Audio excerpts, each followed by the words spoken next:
Halo semuanya, selamat datang di eksplorasi materi kita kali ini. Coba deh, bayangin sebuah medan pertempuran modern. Apa sih yang langsung terlintas di kepala kita? Mungkin suara gemuruh tank, pesawat tempur yang terbang rendah, atau ledakan super besar di kejauhan kan? Tapi gimana kalau saya bilang, perang paling besar saat ini tuh justru terjadi dalam keheningan total? Bener-bener diam, dan mungkin lagi terjadi tepat di bawah ujung jari Anda. Nah, hari ini kita bakal ngebedah sebuah buku dan riset luar biasa berjudul Bytes, Bombs, and Spies. Kita akan lihat gimana barisan kode komputer yang biasanya cuma buat bikin aplikasi, sekarang udah berubah wujud jadi senjata militer super strategis. Selama ini kita kan terbiasa mikir kalau ancaman itu bentuknya fisik ya, kayak pasukan bersenjata yang lewatin perbatasan atau rudal yang jatuh dari langit. Tapi pernah kepikiran nggak, gimana kalau senjata yang paling mematikan itu justru nggak punya bentuk fisik sama sekali? Senjata ini bisa nyusup ngelewatin perbatasan antar negara cuma dalam hitungan milidetik, dan sama sekali nggak terdeteksi radar manapun. Seremnya ini bukan fiksi, ini realitas baru yang lagi kita hadapin sekarang. Ancaman tak kasat mata yang menyelinap lewat kabel fiber optik dan sinyal nirkabel yang tiap hari kita pakai. Dan biar jelas ya, ini bukan plot film Hollywood. Mantan Wakil Menteri Pertahanan Amerika Serikat, Robert Ward, bahkan pernah ngomong terang-terangan. Kami menjatuhkan bom siber, kami belum pernah melakukan itu sebelumnya. Kalimat ini jadi bukti kuat kalau tokoh militer sekarang udah ngelihat operasi digital murni sebagai perang strategis. Mereka nggak cuma pakai internet buat komunikasi aja. Enggak, mereka pakai internet buat menembakkan senjata penyerang. Ini benar-benar pergeseran paradigma yang gila banget soal cara kita memandang konflik antar negara. Oke, kita masuk ke bagian pertama. Medan perang tak kasat mata. Terus terang aja, medan tempur yang satu ini nggak bakal kalian temuin di peta. Dia hidup dan bernapas sepenuhnya di dalam jaringan komputer yang mengelilingi dunia kita. Yang bikin ngeri dari operasi siber ini adalah targetnya. Kalau perang biasa kan ngancurin jembatan, pangkalan militer, atau gedung. Nah, perang siber ini nyerang sesuatu yang gak berwujud, tapi sangat fundamental. Mereka nyerang informasi kita, data yang kita andalkan tiap hari, dan ujung-ujungnya mereka nyerang rasa percaya kita terhadap sistem itu sendiri. Logikanya gini, kalau musuh bisa memanipulasi informasi yang kita terima, otomatis mereka bisa memanipulasi pikiran dan keputusan orang-orang yang ada di balik layar kan? Terus kenapa sih susah banget buat bertahan di dunia maya ini? Ada beberapa karakteristik utamanya. Pertama, dunia digital itu nggak kenal batas wilayah. Kedua, dan ini yang bikin merinding, militer dan warga sipil itu pakai infrastruktur yang sama. Bayangin, tank militer kan nggak mungkin jalan di tol komersial bareng mobil warga. Tapi senjata siber, mereka meluncur di kabel internet yang sama persis dengan yang Anda pakai sekarang. Tambah lagi dengan kecepatan yang ekstrim, dan fakta kalau si penyerang bisa gampang banget sembunyi di balik ribuan server palsu. Bener-bener susah dilacak. Masuk ke bagian 2, beda siber dan senjata biasa. Nah, sampai sini mungkin Anda mulai mikir, terus bedanya barisan kode komputer sama bom fisik beneran tuh di mana?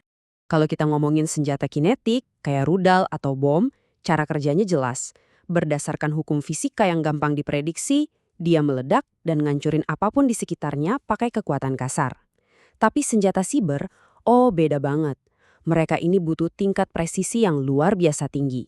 Senjata siber itu menyusup pelan-pelan, setajam pisau bedah, dan mereka khusus nyari satu kelemahan spesifik di dalam sistem komputer musuh buat bisa aktif dan bekerja.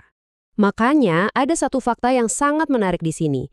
Senjata cyber itu ibarat kunci master yang dibikin super spesifik cuma buat satu jenis gembok. Kalau musuhnya tiba-tiba update sistem komputer atau sedikit aja ngubah setelan jaringannya, ya gemboknya berubah. Akibatnya, senjata cyber super canggih yang udah dibikin capek-capek bertahun-tahun tiba-tiba jadi nggak berguna sama sekali. Makanya para penyerang ini butuh intelligence dan pengintaian yang beroperasi terus-terusan secara real time. Lanjut ke bagian 3. Operasi militer di dunia maya. Dengan teknik yang seribet itu, gimana coba cara militer beneran ngejalanin kampanye digital ini? Ini yang di dunia militer disebut sebagai OCO atau operasi siber ofensif. Perlu dicatat nih, OCO itu bukan sekedar hacker yang iseng nyuri password kartu kredit. Sama sekali bukan. Ini adalah unjuk kekuatan nasional yang udah dihitung matang-matang. OCO jadi salah satu alat kebijakan luar negeri buat mengganggu, merusak, atau melumpuhkan sistem lawan demi mencapai tujuan strategis suatu negara. Dan tahu nggak, serangan sekelas ini nggak kejadian cuma dalam semalam. Ada siklusnya, dan biasanya pelan dan sangat metodis. Tahap pertama, Mereka bakal nyusup diam-diam buat dapat akses. Setelah itu, mereka bisa aja ngendap di dalam sistem selama berbulan-bulan atau bahkan bertahun-tahun. Cuma mempelajari jaringan, bersiap, dan memastikan mereka nggak ketahuan. Terakhir, pas momennya paling pas dan paling melumpuhkan, barulah mereka mengeksekusi serangannya. Sekarang kita beralih ke bagian 4, Stuxnet dan contoh nyata. Biar kita nggak cuma ngebahas teori aja, mari kita lihat gimana senjata ini beneran beraksi di dunia nyata. 1.000. Itu adalah perkiraan jumlah mesin sentrifugal untuk pengayaan uranium di Iran yang berhasil dihancurkan oleh senjata cyber bernama Stuxnet pada tahun 2010. Ini adalah momen bersejarah. Kenapa? Karena untuk pertama kalinya, kode komputer secara harfiah melompat dari dunia digital dan bikin kehancuran material di dunia fisik. Mesin-mesin di fasilitas itu dipaksa berputar di luar kendali sampai hancur berantakan, sementara monitor teknisi di sana nunjukin kalau semuanya lagi berjalan normal. Gila banget kan? Terus ada angka ini, 30.000. Ini adalah jumlah komputer di Saudi Aramco, salah satu perusahaan minyak terbesar di dunia yang hard drive-nya dihapus bersih dan dihancurin oleh malware bernama Shamoon di tahun 2012. Skala kerusakannya sungguh luar biasa. Ini bukan cuma gangguan teknis biasa, ini adalah serangan ekonomi yang benar-benar melumpuhkan operasi perusahaan raksasa dan nunjukin betapa rentannya infrastruktur kritis kita terhadap kehancuran digital. Bagian 5, risiko eskalasi dan perang.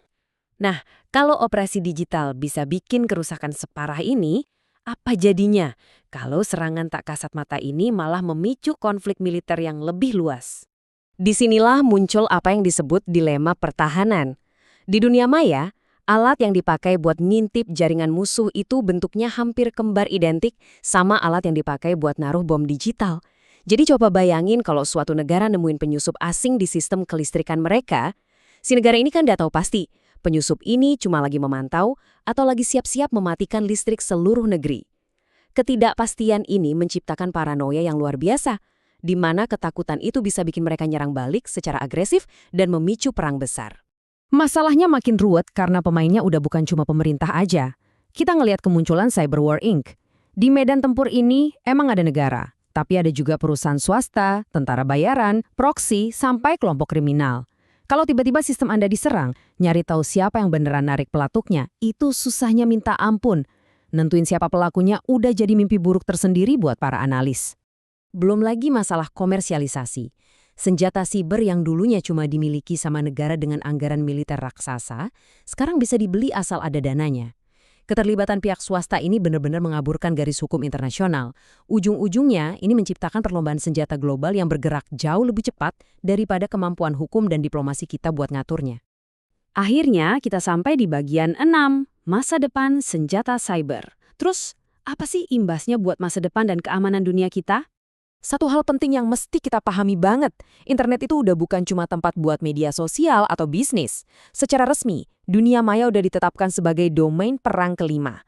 Posisinya sejajar sama darat, laut, udara, dan luar angkasa. Militer dari berbagai negara udah beroperasi secara permanen di sana, siap sedia 24 jam sehari, 7 hari seminggu. Sebuah catatan dari Strategi Komando Cyber AS merangkum ini dengan sempurna. Tindakan kecil dapat menciptakan konsekuensi besar. Di perang konvensional, butuh pergerakan ribuan tentara buat bikin dampak global. Tapi di dunia maya, keseimbangan kekuatannya itu sangat rapuh. Cuma butuh satu baris kode yang salah, atau satu klik ceroboh dari operator di belahan bumi lain, dan itu bisa tanpa sengaja memicu krisis geopolitik raksasa. Jadi, sambil kita merenungkan semua informasi yang udah kita bedah bareng hari ini, saya mau ninggalin satu pertanyaan mendalam buat kita semua. Di dunia yang sekarang serba nyambung, di mana rumah sakit, mobil pintar, dan sistem keuangan negara terhubung ke satu jaringan yang sama, apakah kita udah siap menghadapi realitas di mana medan tempur itu nggak cuma ada di negara yang jauh, tapi bisa jadi ada tepat di ruang tamu kita sendiri? Ini adalah sesuatu yang harus banget kita pikirkan di era digital ini. Terima kasih udah ngikutin eksplorasi materi yang luar biasa ini, dan sampai jumpa di analisis kita berikutnya.